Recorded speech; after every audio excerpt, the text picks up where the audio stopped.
Hi, everyone. John Espirian's my guest. And Hey Ken, yeah, you got your book. Thank you for having me here. no problem at all. This is such an amazing thing. And I love the fact when I look at your profile, the relentlessly helpful tag is such a wonderful tag for sure. Oh, thank you. And, John and I are different types of people in what we do here, first of all, on the platform. I'd be curious right off the bat, if people want to just let me know where they're coming in from, that would be really great. So we can have a frame of reference for sure, because I think we're going to talk about LinkedIn experiments. John's a mad scientist. I'm just kind of the apprentice here. So I think I should have worn my lab coat and my goggles, maybe. Or maybe a Harry Potter thing. I don't even know, but I think it's so cool. I take a lot of my leads from you, John, because a lot of the things that I test mainly for now are pretty much about the types of posts that I do, when I run the posts. How did you actually get started so much in wanting to do these experiments? I mean, in the first place. I come from a software and hardware testing background, and I worked in user acceptance testing and quality assurance for like 10 years before I eventually went independent and decided to become a content writer. And because I can't really talk about most of my content writing projects, non-disclosure agreements and stuff, I try to build my presence by explaining how LinkedIn works. And given that I've got this kind of testing background, it just made sense to say, this is a huge place with loads of settings, and there's an algorithm or algorithms driving it all. Why don't I try to understand how this works and then showcase my powers of explanation by sharing what I learn?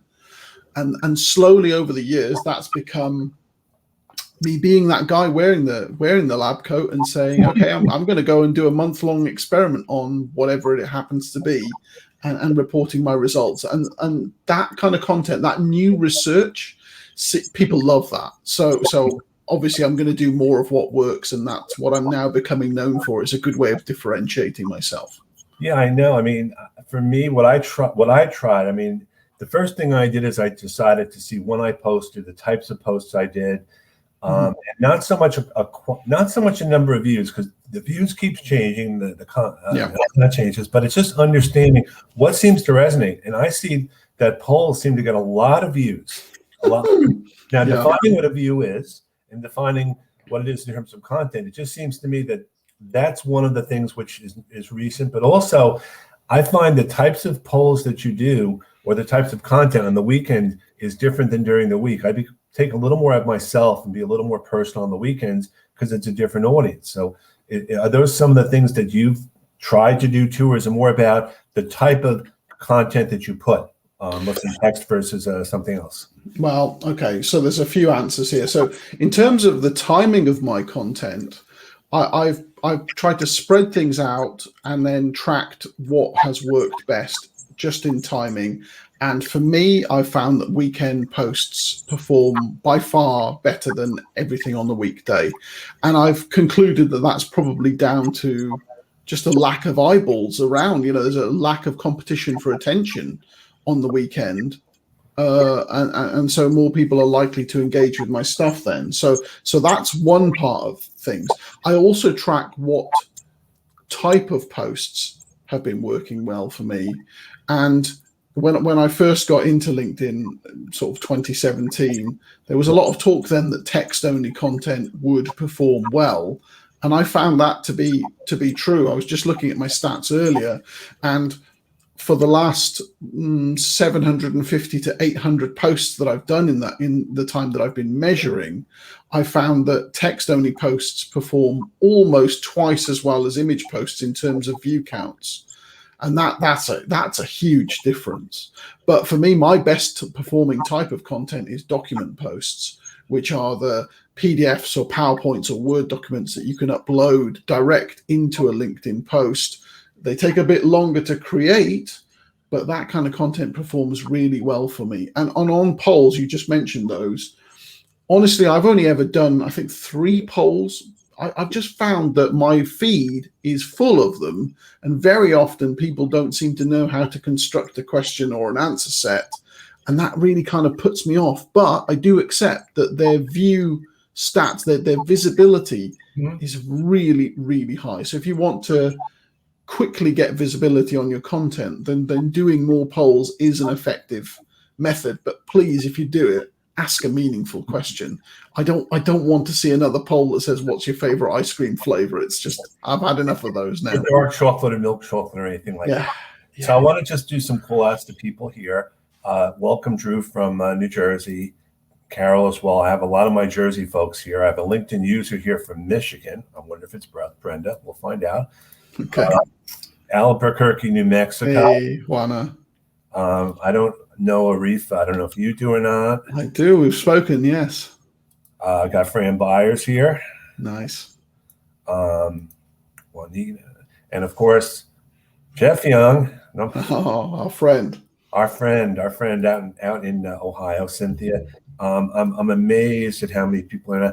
And I have to do a little shout out to Paula Scott. Paula Scott, her brother and I were in school together. And this is Paula Margolis, married Paula Scott. Okay. Really cool that okay. She know me here. So I don't know if you know Lois Cliff or not. I do. She's my girlfriend. Yeah, I'd say I know her pretty well. Okay. I'm glad she's. That's good to know, actually. So I think one of the things which is really great is understanding that you don't have to be someone that posts all the time, every day, to get a message out there. No. And part of posting is, I think, also engaging other people's posts. I think that's probably just important. Definitely. I think my advice on this is that there is no ideal posting schedule, only the posting cadence that you can sustain. If you can post every day and you can actually stick to that, go nuts. If you can only manage to do 2 posts a week, that's all you can do, but you know you can commit to that, do that instead. It's finding the right balance for you and then sticking to it. It's not turning up 5 times one week and then having 3 weeks off and then coming back twice. That to me is a bit, that's not consistency. So getting that cadence right is really essential. And then understanding what you want to be known for, so that you show up with the same shape. Is what I talk about in Content DNA. And you said, commenting on other people's posts or supporting other people's posts. That is the single best way of growing a following, even if you've got 0 followers right now. If I turn up on someone else's post, that person has a big engaged following, they've said something that is relevant to my industry, and I come in there with like 2 or 3 paragraphs of well-researched, supportive, interesting, relevant content that supports the post, all of the people who are looking at that post will see that comment and say, wow, who's this guy? Where's he come from? Whereas if I was posting that same valuable content on my own feed with 0 followers, who's going to see that? No one. So actually, the smart thing to do, as well as the nice thing to do, is to go out and look for relevant conversations. You support other people's success and you build your brand credibility through that means. And I recommend at least commenting at least 5 times, possibly even 10 times as much as you post. So if you've committed to doing 2 posts a week, great. I want to see 10, 20 comments on other people's stuff. So that is your workload if you're going to be showing up meaningfully on LinkedIn. I agree. I think also a lot of people just do the likes or do like great post. Yeah. That's such a throwaway thing. That's like a Facebook thing. You want to have a relevant conversation as to what you're actually going to put there. I mean, I've gotten some of my best connections, honestly, from following up from people that we both commented on the same post because we have that frame of reference. Yeah. Yeah, no doubt. I mean, people often, when they invite me to connect, will say, oh, I saw you on so-and-so's post.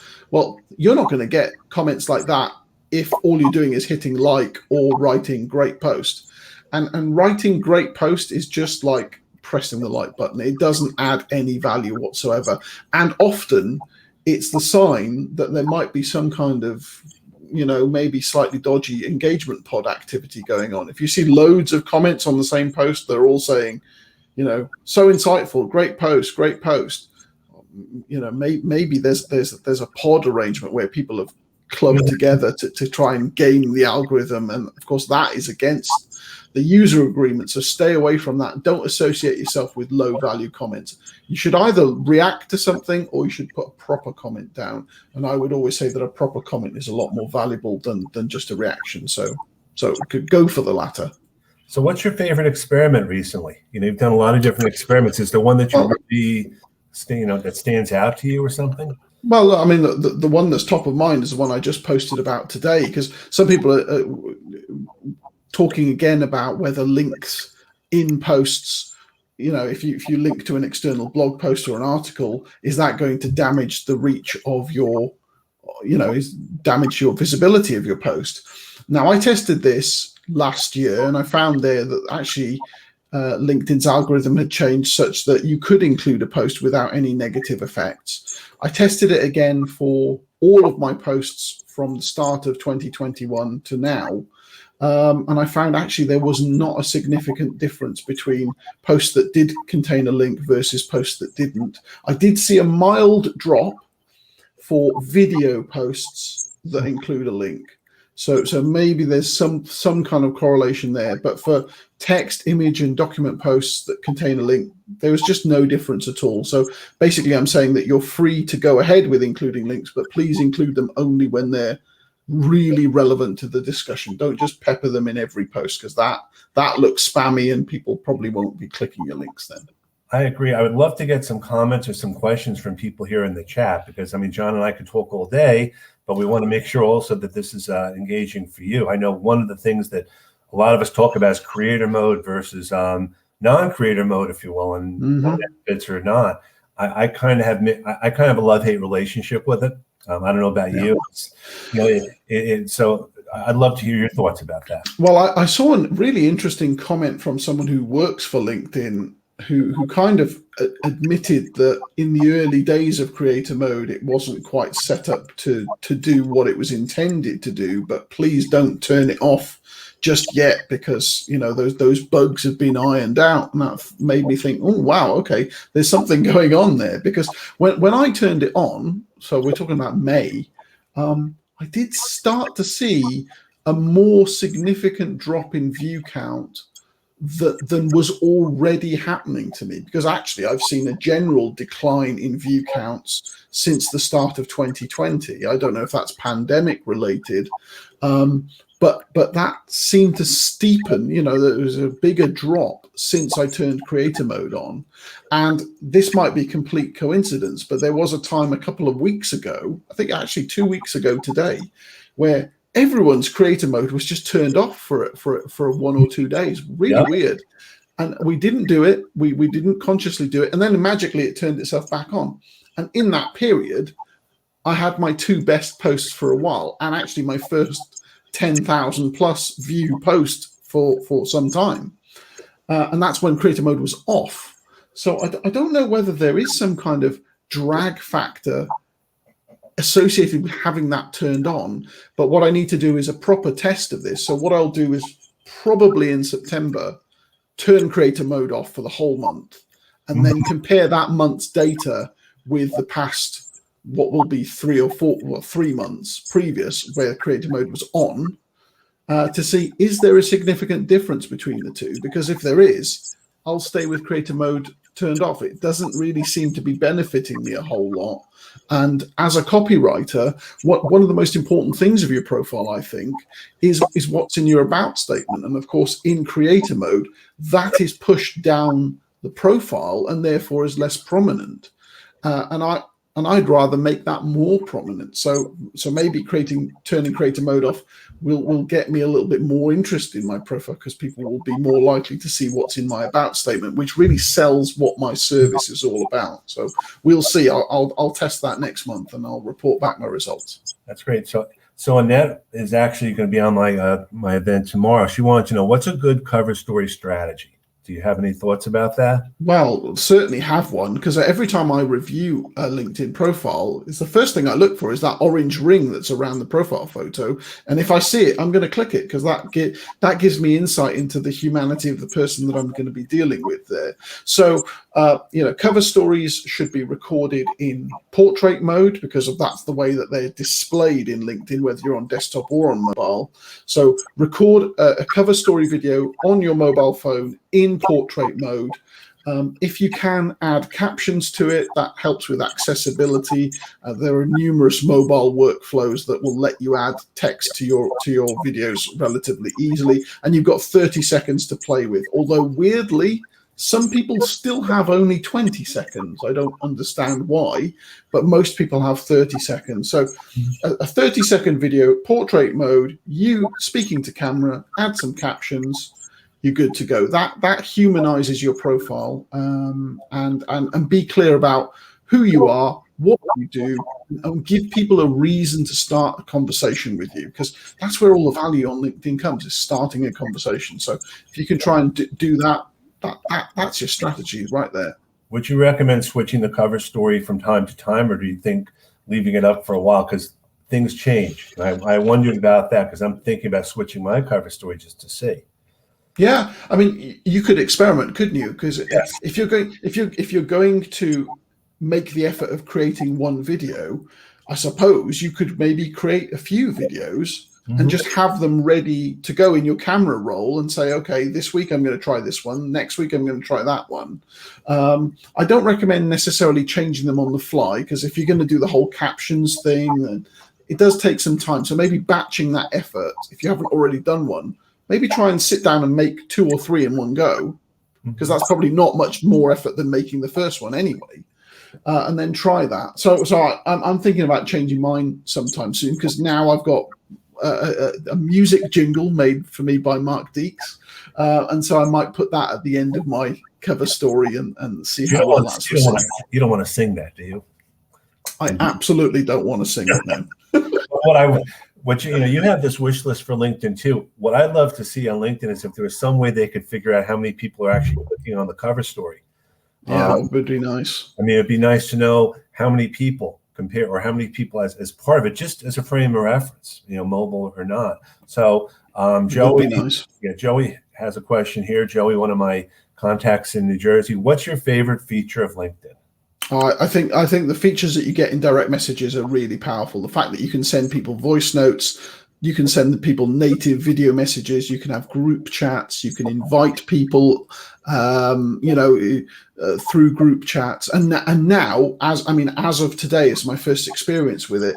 You can actually have a native video call inside LinkedIn without downloading any software, and I think that's a massive new feature. So I did a little video on that earlier, and so not everyone has got this. It's only just rolling out, but you can, instead of booking a Zoom call or a Teams call through LinkedIn's direct messages, you can say live video call through LinkedIn, and you can invite someone or schedule a meeting. And that's just fantastic. So if you're having a text chat and you can go, let's have a chat, let's have a face-to-face chat, no software installed, you can do it on desktop or mobile. Wow, what a powerful feature.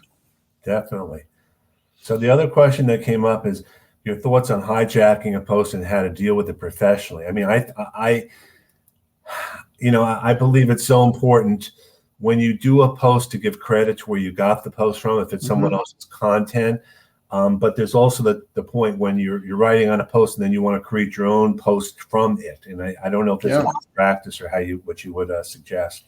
If we're talking about adding a comment that would steer the discussion away from what the apparent intent of the original poster would be, I think the respectful thing to do is to start a new post, maybe credit the poster for their idea, and then you own the discussion, and you can go in whichever route you want. If you come along and do that hijacking on someone else's post, that's not being a good LinkedIn citizen. And I wouldn't blame the original poster if they were to take you to task for that, or even delete your comment, because they're thinking that's not why I put this post out, not to become someone else's show.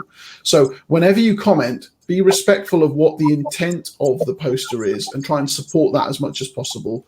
And if you're going to veer away, then start your own post. And in terms of taking inspiration in general from the post, always give credit where you can. I've seen and have been the victim of people just doing a straight copy and paste and presenting your information as theirs without any credit whatsoever. And that's terrible practice on any platform. I mean, I want to go back to something you said before about, because this happened to me today. I got tagged on a post with a lot of other people. Mm-hmm. Almost like a pod sort of thing. So what I did is I just took my tag off because I didn't want to be notified. And I think a lot of people think it's an idea. Let me let 50, 60 people in my network know so I can tag one right after the other. So I wonder, I mean, I don't know how many times you get tagged, but I mean, what would you do? I mean, do you actually go back to the person and when you take your tag off, let them know you've done it, or just kind of leave? I haven't removed myself. I haven't untagged myself for a while now. I did used to do that, but I didn't find that it actually made any difference. And it kind of looks a little bit like a passive aggressive move.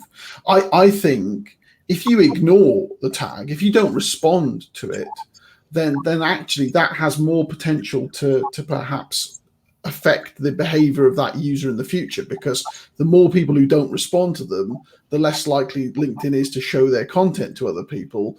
And also you'd hope that people will get the message from the fact that, oh, I'm tagging this guy and he never responds, I won't bother next time. It's only if I really found something particularly offensive or inappropriate that I would go and DM them and say, oh, look, please don't do that. And that situation comes across very, very infrequently. I'm tagged about 5 times a day, sometimes 10 times a day in other people's posts. And I've no issue with that if I'm one of the few people tagged, or if something's really highly relevant to me. But when I feel as though I'm being used for engagement purposes, or I'm part of a tag wall, as kind of what you're just saying, that's not cool. I wouldn't do that to someone else. And that I'll just remember that that's happened, but I won't necessarily do anything in the moment. I just won't respond. No, there was a spam tag thing. There was a post, and there were 200 people of us on the post. Right. Wow. Yeah. And I was like, the problem I had was not so much being tagged, but then every time someone commented or said something that I got notified, and then I turned off the notifications for it. It's just, you know, I think now, especially with people joining LinkedIn maybe for the first time, I think sometimes you need a refresher in some best practices, because people just don't know. At least that's my hope, is that they don't know. Yeah, good point. I mean, it always helps to model what good practice is, and all of the people who really know how to use LinkedIn well, they just don't engage in that practice. But it's a good reminder for people. Don't tag people unless it's highly relevant to them. And if it is highly relevant to them, you will never have an excuse to tag 200 people, because it will never be that broad of a message that it could apply to all those people, I don't think. And also, I suppose another thing is, some people engage in what I would call maybe shadow tagging or dark tagging, which is they don't actually tag you in public, but what they do instead is they just DM you and say, hey, I've just done this post. It would be great if I could get your comment on this. And that puts you in a socially awkward position, because what do? Do you ignore a direct message? And you kind of feel compelled that you've got to go and take part in it. And so effectively, they have tagged you. They've just done it behind the scenes, so it doesn't look as though they're begging you for engagement. So don't do that as well. You know, contact people with your content only if it's really, really relevant to them. Otherwise, just respect their time. And if they're going to find you organically and engage, great, let them do that. But don't push it in their face. Okay, I have a couple of questions. Is there a way to unfollow a conversation? Sometimes I comment in a post and it takes a different direction. But I can't be notified. I turn off the notifications on the post, I think, in my feed. I don't know if that's the best way to do it or not. Yeah, you can, and you can do it through through notifications themselves. You know, it'll come up saying, you know, Ken commented on so and so post. You can hit the 3 dots and say, okay, you know, stop telling me about you know, things like this. So you can do that. I mean, to be honest, I've got those turned off at the settings level in LinkedIn, because otherwise my notifications would just be even more busy than they are. So for that reason, I like it when, if there is genuinely an ongoing conversation going on, I would rather be tagged if people really want to try to get my attention. However, that reminds me of another thing, is that if you unfollow the person as opposed to just a conversation, if you've unfollowed a person and then they tag you, you will not get a notification about that. So that puts you in a bit of jeopardy there, because if you're on, imagine you're on someone else's post and the person that you've unfollowed tags you, you will never see that. You've got no chance of having that appear as a notification.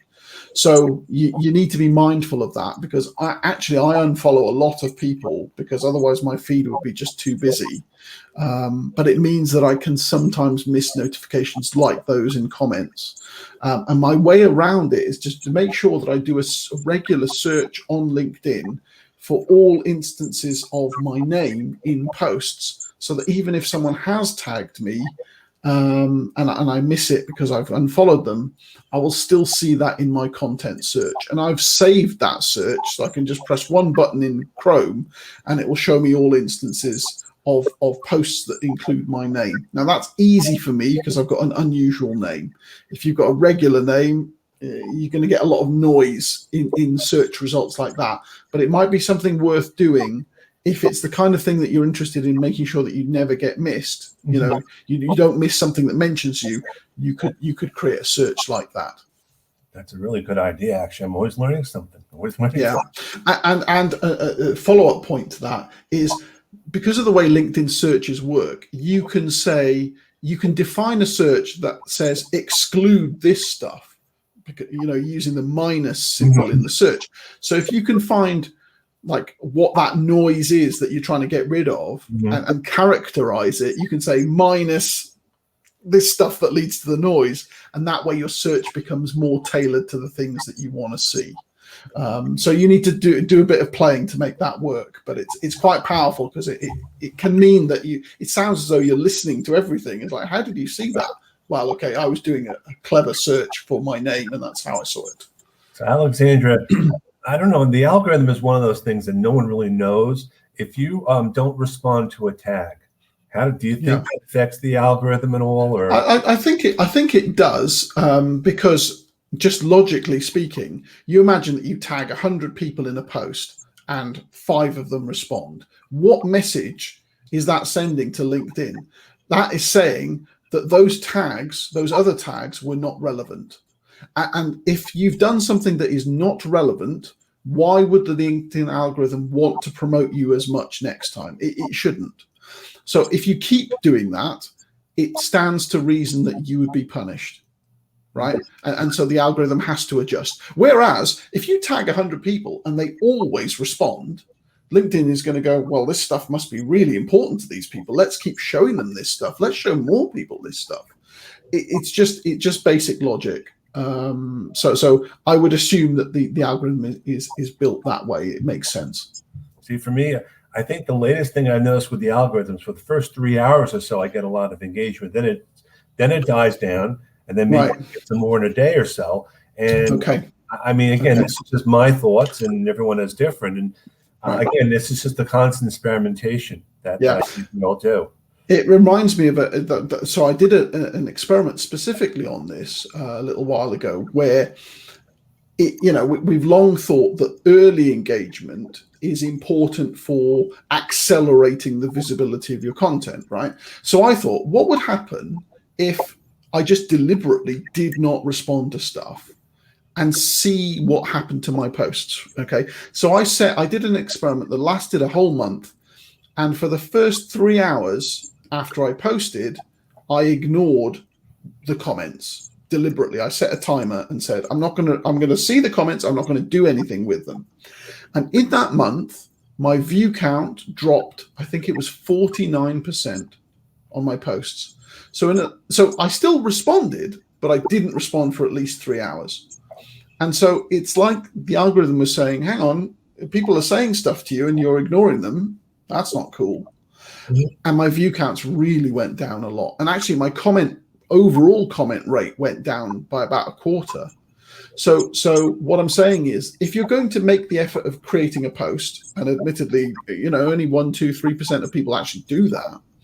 If you're going to make that effort, also make the effort to reply to the people who are kind enough to give you part of their day with a comment. Don't just leave them hanging and just broadcast something.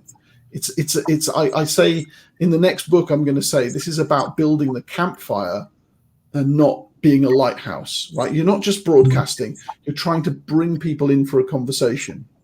And so if you post something, make sure that you are around for a little bit afterwards so that you can engage those early people who are supporting you, and that can help to accelerate your visibility. That's a good point. I know I actually block out time in my day now for like a half an hour of time. I'm going to go back and look at the post and respond to the post. And at that time, I may actually comment on other people's posts, because you're right. It feeds the algorithm. If you ask people to respond, and the same with a poll or anything else, people just want to be acknowledged that they're absolutely. It's the whole idea of a community.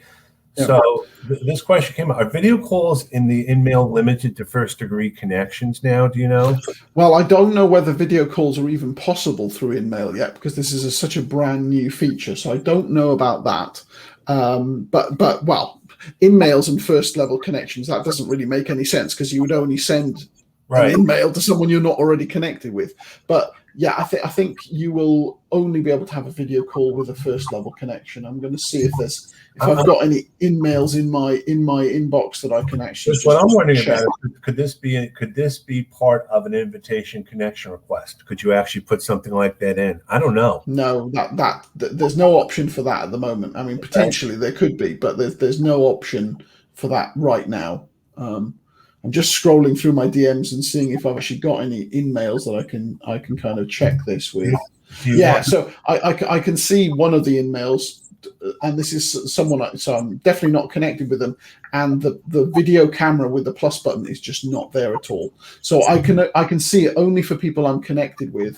Also, if you have a group chat, the video button doesn't seem to appear. Maybe it will, because eventually you can invite people in perhaps, but right now it's a really rudimentary video system. You can't do chat while you're in the video, so you can't just talk to someone and say, hey, I'll send you my email address at the same time. You can't do clever virtual backgrounds like you can on Zoom, but all of this stuff is going to be coming, and so I think it's going to be really powerful. So it's well worth getting on board and giving it a whirl as soon as you get it. Just before I forget, Brenda posts this all the time. This will be in the chat. She actually replies back. Yes. Yeah, and we all have our ways about it. Indeed, she talked about this at our LinkedIn Leaders League the last time, and so she uses it as a pitching spot, and I don't blame her. Someone has wasted her time. She's gonna go back and do her own thing. I applaud her for that. Yeah, I mean, I think anytime you can share your knowledge, and sometimes I've had comments on people that have actually used the automation too, and they just don't realize how bad it is. It's like throwing something against the wall, hoping it sticks, and not caring if you're really annoying everyone else. So are there any things that you would like to see LinkedIn bring back that they've let go, like a find nearby or something like that? Any features that you really miss? Or find nearby would be interesting once we all started going to conferences and stuff again. It's weird that they kind of retired that quite silently, didn't they?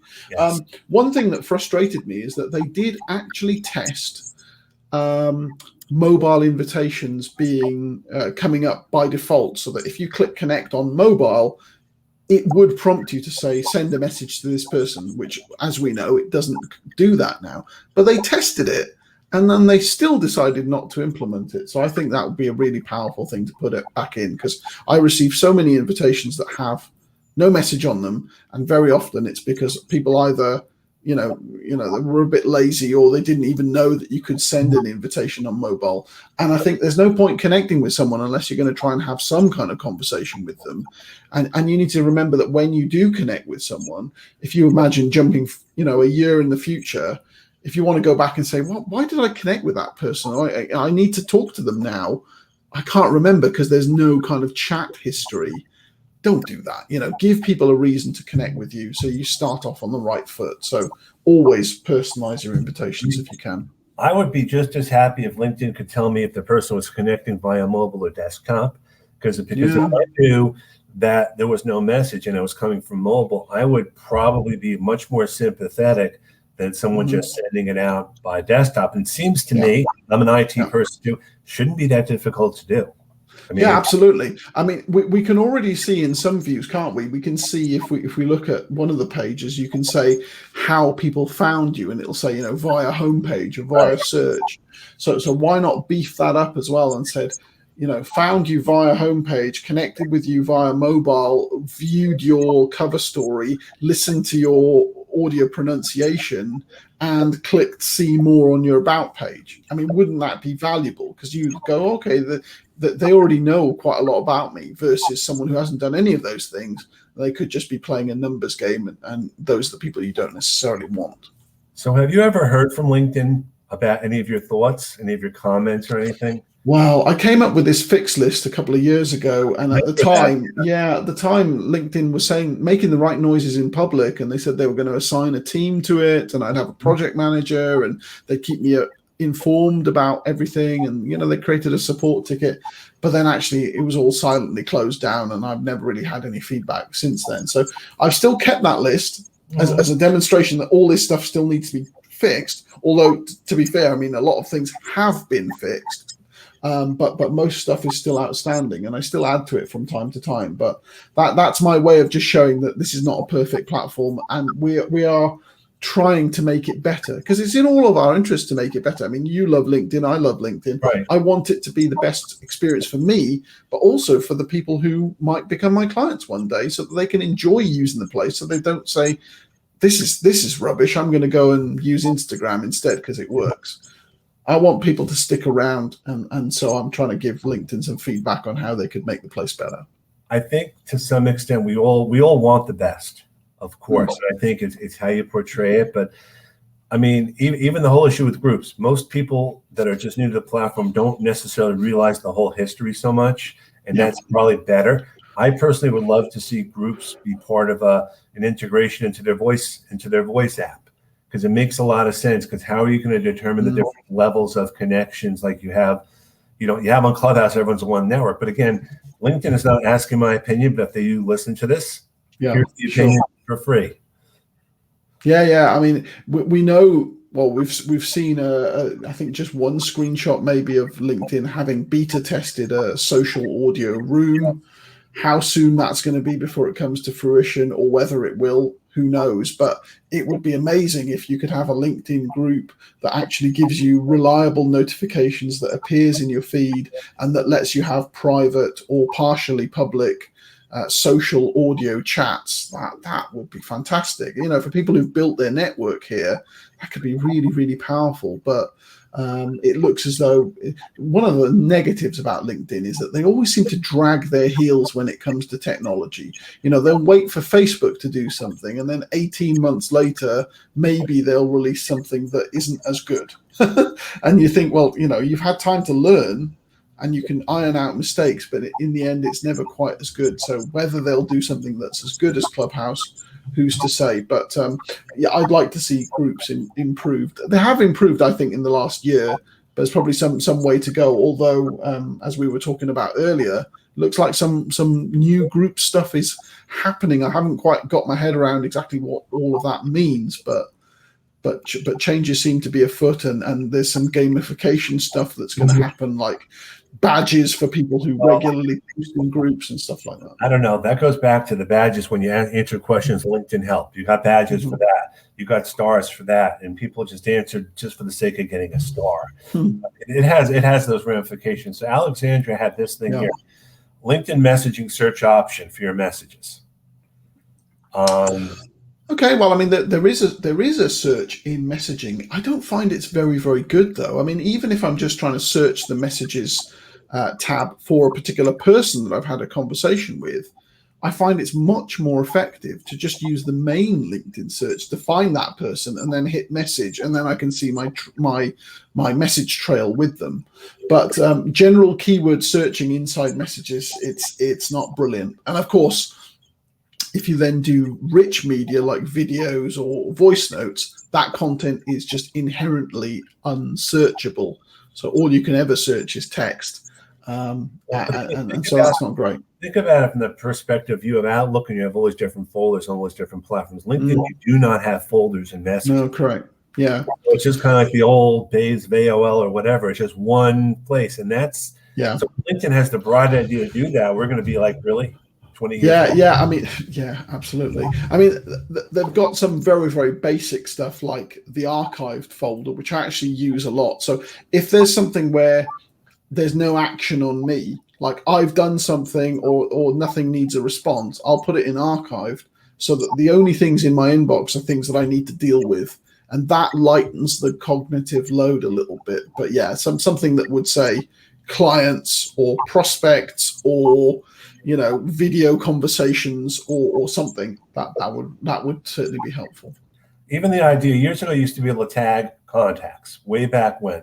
You had different categories. I know that's gone. I'm not sure if it's on Sales Navigator or not, but LinkedIn has a tendency to take some of their technology or functionality and move it to the more expensive platforms, or things. And I get it that they're trying to sell. Sure. But I think the biggest challenge that I think we all have is just being on the one hand, we can be frustrated and vent and all that, but we all want this for the greater good. I mean, all of us absolutely. nerds and the like. We just want a better product for everyone's sake. Yeah, absolutely. I'm surprised that they haven't already done something to really beef up the analytics that they provide to paying members. You know, I'm sure lots of people who spend a lot of time on LinkedIn will use systems like Shield or Inlytics to kind of get a dashboard of what's really going on with their posts.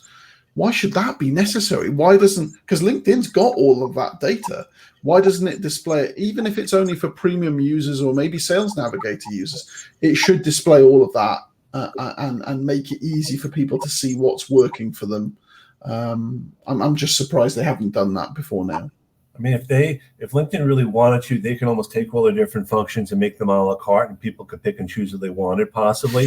I mean, again, that's kind of my wish. Yeah, that would be quite the probably quite a technical challenge to do something like that. But I mean, it's not impossible, is it? But I think they could certainly be serving the people. I've seen a lot of people who are paying for premium thinking, what am I actually getting for this? Because, you know, not everyone uses LinkedIn Learning. You know, not everyone wants to send emails to cold contacts. And there's an assumption, I think, from some people saying, well, this person's content is doing really well because they've got a gold badge. But actually, that's not true at all. I mean, for the longest time, I was a free user. I've only upgraded to LinkedIn Premium in the last few months. Before then, my content was getting really good visibility and all of those view potential and comment potential and all of the direct messages you can have, all of that is totally free. So actually, for many people, I tell them, actually, you probably don't need to be paying for LinkedIn. Get the absolute maximum from the free version first before you think about upgrading, because there's a lot of good stuff that you can do without paying them a penny. Absolutely. I think most people barely scratch the surface of what they can do with basic, and they just make an assumption. Is there anything, I mean, do you have any other events or anything else coming up that you wanted to share? I know you're on Clubhouse from time to time too. I am. I'm doing, so I've only just literally just the other day, we did the second version of the LinkedIn Leaders League, which is now on YouTube. So that's where I get together with LinkedIn experts and we just generally talk about LinkedIn, and I publish that on YouTube. And I think I'm probably going to be moving that to LinkedIn Live, because now that I've paid for StreamYard, it probably makes sense that we do it there. Yeah. But I've got an Antipodean version of that coming next month. So I'll be speaking to LinkedIn experts in Australia and New Zealand to do the same kind of chat. So that's coming up. But other than that, I mean, the main thing I'm trying to find time for is to work on the second book. So Content DNA has been doing really well over the last year, but I'm trying to give people some tips in the next book about how to be the most helpful person in your industry. So that's what Relentless is going to be about. And that's the methodology that really has helped me over the last few years really stand out, this idea of being relentlessly helpful and trying to be a source of knowledge, trying to be like the Wikipedia of my industry, so that people come to me for answers rather than anyone else. And that means that I don't need to sell. I can just kind of get business. So where exactly is this thing on YouTube? Is there a link, or is it on your YouTube page, or is there? Yeah, so the LinkedIn Leaders League, yes, that's on my YouTube channel. So if you search for John Espirian on YouTube, then you'll find that. So there's two parts to it. So the second one was done just a couple of days ago, and I'm doing another one next month, and then we'll see from there on in whether it's popular enough to keep going. But it's a nice kind of no agenda chat about LinkedIn. And I want to be speaking to experts from around the world. So, I'd be more than happy to host you on that one. And yeah, just bring your LinkedIn A game, and we'll just talk about whatever's moving and shaking. And it's a kind of fast release cycle. So whatever's happening right now, let's talk about it. Let's get it out into the world. So maybe it won't be that relevant in 6 months' time, but it's just a good way of adding some value to the audience and showcasing all of our skills and showing how much enthusiasm we've got for this awesome platform. I agree. I mean, what I love a lot about these last few months and couple of years is we've gotten a chance to meet people that we probably never would have been able to meet. Yeah. I knew who you were from LinkedIn. Yeah. And then we talked on Clubhouse. Yeah. I see each other. I think this is such a great way to start engaging with people. And I really, really appreciate you taking the time today. It's awesome. Well, I'm very happy to be here. And one thing I do love about the kind of the advanced user LinkedIn community, the people who are either actual LinkedIn trainers, or maybe they're just extreme LinkedIn enthusiasts, is that people are willing to share their knowledge. That there are groups and private chats and public chats where nothing's secret. If I find some data, I'm going to share it. Right. If someone has said, hey, I've just spotted a bug, or they've just published a new help page, and they're saying this. There's none of this kind of like, don't tell anyone, keep it to myself, because hey, maybe I can get an advantage. There's none of that competition going around. People are just so willing to share, and I really love that. So meeting so many of those people through Clubhouse has been great. Having these LinkedIn lives is wonderful, and exchanging DMs and commenting on people's posts, it's fab, because everyone's very open. Whereas in some industries, I can think of a couple of industries that I serve where people are really secretive and no, we can't post this because maybe our competitors will find out. And there's just none of that here, and I think that's great. We all make each other better. That's how absolutely. And then we all have our different things. I mean, and I think the word is collaboration. I don't know if that was a word that Brenda first turned me on to. We all make each other better. We all know we all have competition, but we're all in this to make each one better, because everyone asks a question, and whether it's you or me or Brenda or someone else, we're all willing to help. Absolutely. Yeah, it's just a great set of brand values to show off, isn't it? Everyone learns, everyone improves, and there's enough to go around as well, because there's a lot of people on LinkedIn. A lot of them need some help, so we're there to serve them. And I would recommend, you have your Shout Out Friday, which you do every Friday. There are so many wonderful people on that list. I would recommend that everyone goes to John's list and look at the people there, because there's so many people on there that I've had the pleasure of actually speaking to and actually get to know. And how do you actually come up with those lists? Is it just Well, do you know what? I've been doing that for 3 years now, and I've got my short list of people to feature goes about 2 or 3 months into the future. Mm-hmm. So I've got loads of people. I just seem to connect with, meet lots of people. Often it's through Clubhouse. That's been a big focus this year. But just seeing posts on LinkedIn and connecting with people and having personal conversations or getting recommendations from others, I just seem to have a never-ending supply of nice people.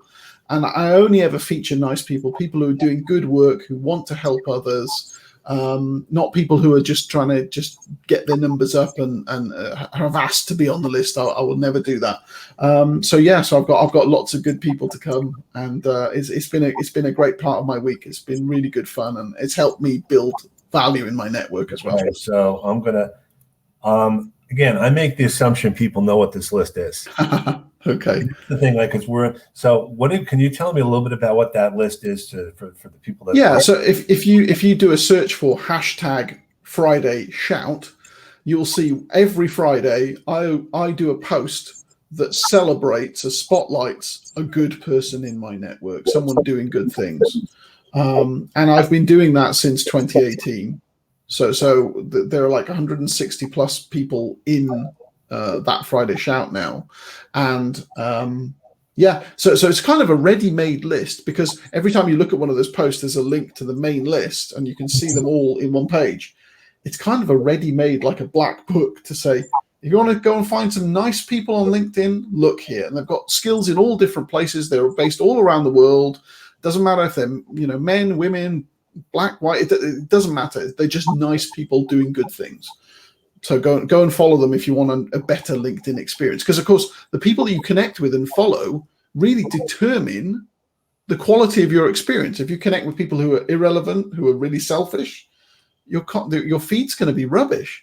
If you connect with nice people saying good things, trying to do good things, you'll see good stuff. So it should be in your interest to go and follow those people. So so that's the Friday Shout, and I do it every week. Well, I want to thank you very much, John, for your time today. I want to be respectful. People have meetings at 2:00 because I always say allow 5 to 10 minutes in between the meeting so you can just decompress. But I appreciate this very much, John, because I know it's 6:30 or 7:00 where you are, right? Yeah, it's getting for 7:00. It's time for my supper now. So yes, okay. Well, we're not going to let you stop that. We'll be in touch again. Thanks a lot, everyone, for attending the broadcast today. Have a great day, everyone. Awesome. Thank you, Kenneth. Cheers. Bye.